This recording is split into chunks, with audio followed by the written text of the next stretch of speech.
21 मुकदमे मेरे ऊपर हुए साथियों। राष्ट्रद्रोह का मुकदमा मेरे ऊपर लगाया गया, इसलिए कि इनके भ्रष्टाचार को हमने खोलने का काम किया कि ये न राम के हैं और न काम के हैं। 3 दिन तक उनकी एफआईआर नहीं लिखी जाती, जहर खा के थाने में वो मर जाते हैं, इसलिए कि पुलिस वाले एफआईआर लिखने के बजाय उनको पीटते हैं, मारते हैं।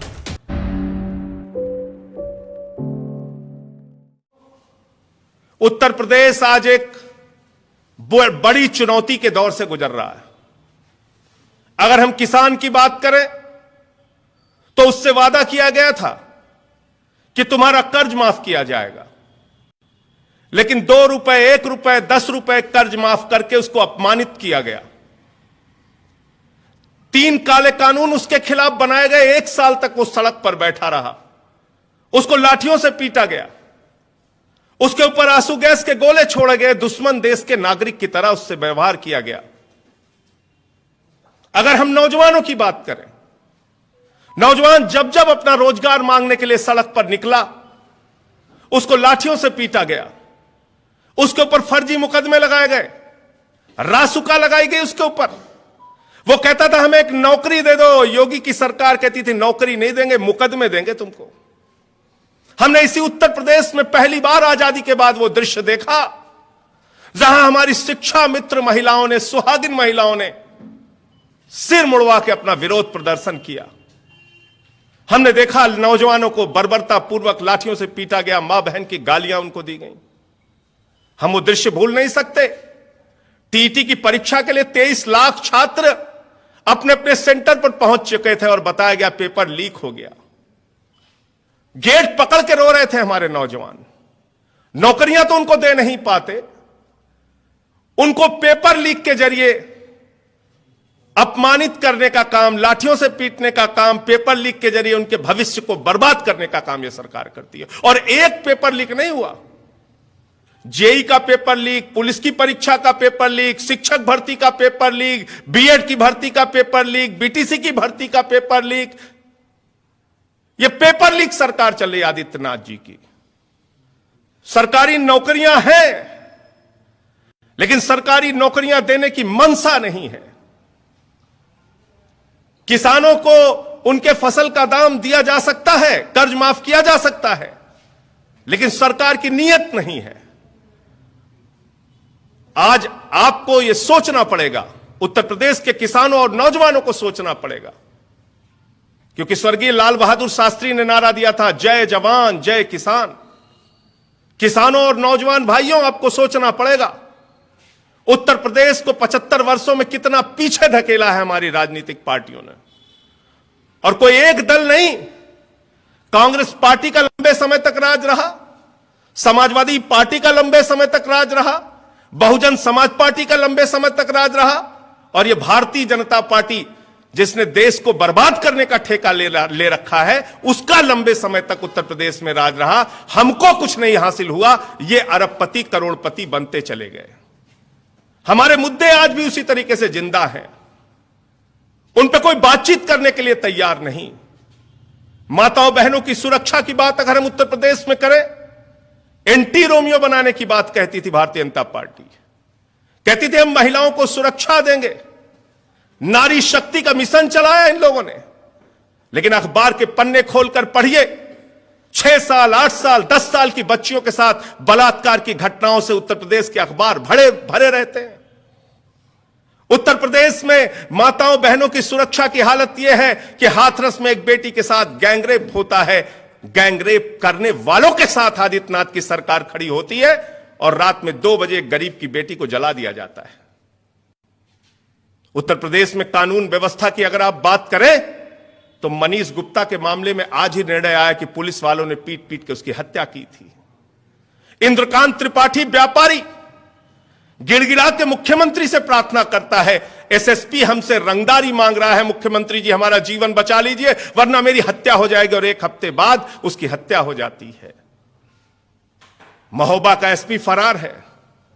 संजीत यादव का मामला हम भूले नहीं, उसकी बहन से ही 30 लाख रुपए फिरौती दिलाने का अपहरणकर्ताओं का काम पुलिस वाले करते हैं, और बाद में संजीत यादव की हत्या हो जाती है। निर्वेंदु मिश्रा 3 बार के लोकप्रिय विधायक, उनकी हत्या हो जाती है उत्तर प्रदेश में।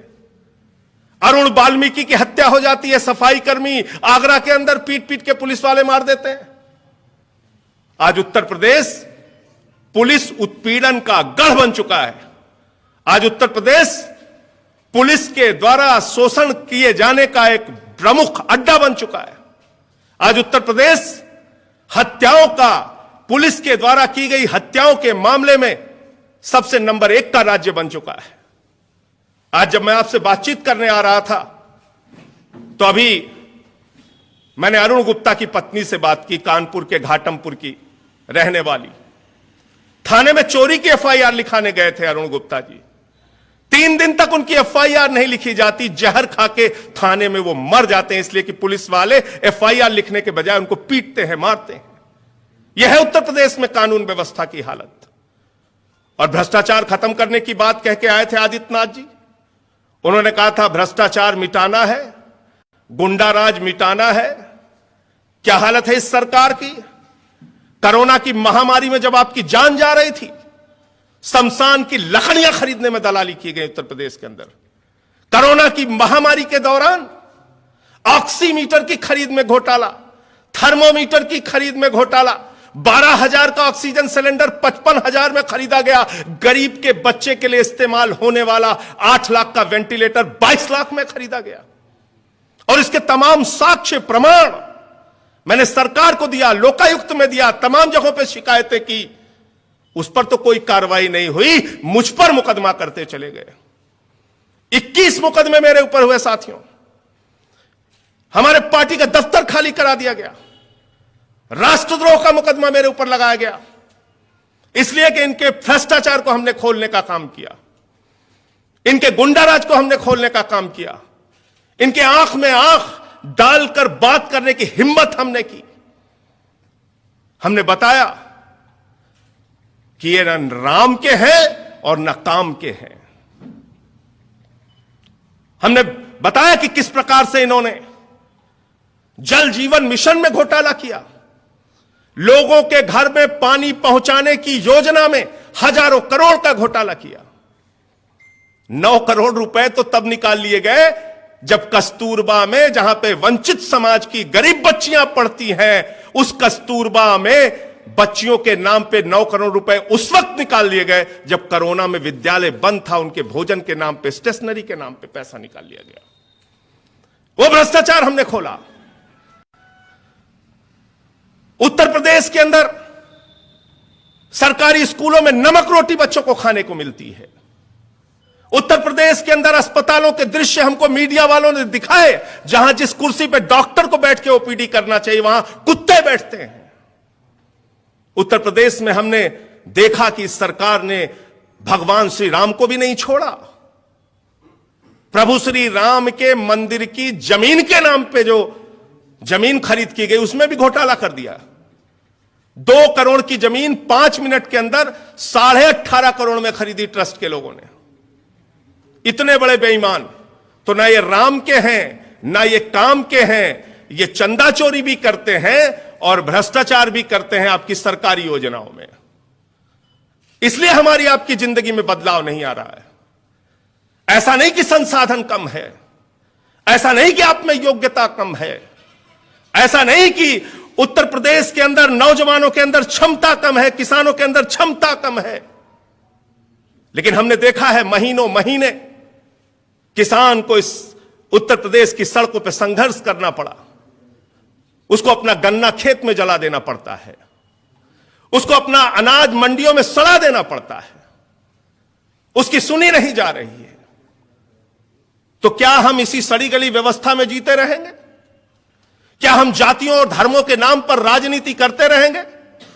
क्या हम इनकी राजनीति का शिकार होते रहेंगे?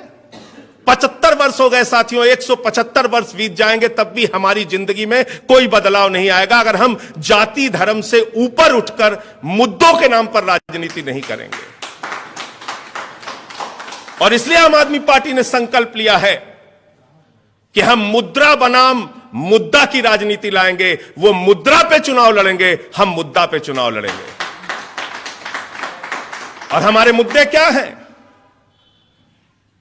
नौजवानों के लिए, किसानों के लिए, अपने बच्चों के लिए, उत्तर प्रदेश के भविष्य के लिए, उत्तर प्रदेश की कानून व्यवस्था के लिए हमारे मुद्दे क्या हैं? अरविंद केजरीवाल जी की गारंटी, अरविंद केजरीवाल जी का वादा, अरविंद केजरीवाल जी का भरोसा। और अरविंद केजरीवाल जी ने आपको और हमको और उत्तर प्रदेश के लोगों को क्या क्या गारंटी दी है, क्या क्या सपना है उनका।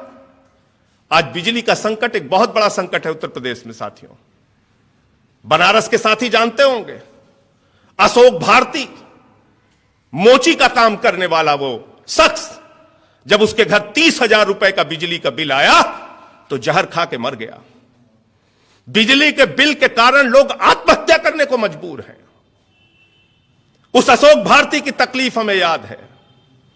एक बेटी की तकलीफ अलीगढ़ एटा में वो लिख कर देती है बिजली विभाग के लोगों को, जब उसके पिता आत्महत्या करके मर जाते हैं, कि हमारे बाप, हमारे पिता कोई अपराधी नहीं थे, चोर नहीं थे, उन्होंने कोई गुनाह नहीं किया, लेकिन उनको बिजली के बिल के कारण आत्महत्या करनी पड़ी। इसलिए साथियों और दोस्तों, यह गारंटी दी है केजरीवाल जी ने और आम आदमी पार्टी ने कि उत्तर प्रदेश के अंदर आम आदमी पार्टी की सरकार बनने के बाद 300 यूनिट बिजली फ्री की जाएगी और पुराने बिजली के बिल का बकाया माफ किया जाएगा। होली के पहले अगर सरकार बन गई तो पुराने बिजली के बिल का बकाया हाथ में लेकर आना, उसको फाड़ के होलिका में जला देना। सारे पुराने बिजली के बिल के बकाया माफ किए जाएंगे। खबरों में बने रहने के लिए फोरम 4 को सब्सक्राइब करें और नोटिफिकेशन पाने के लिए बेल आइकन दबाएं।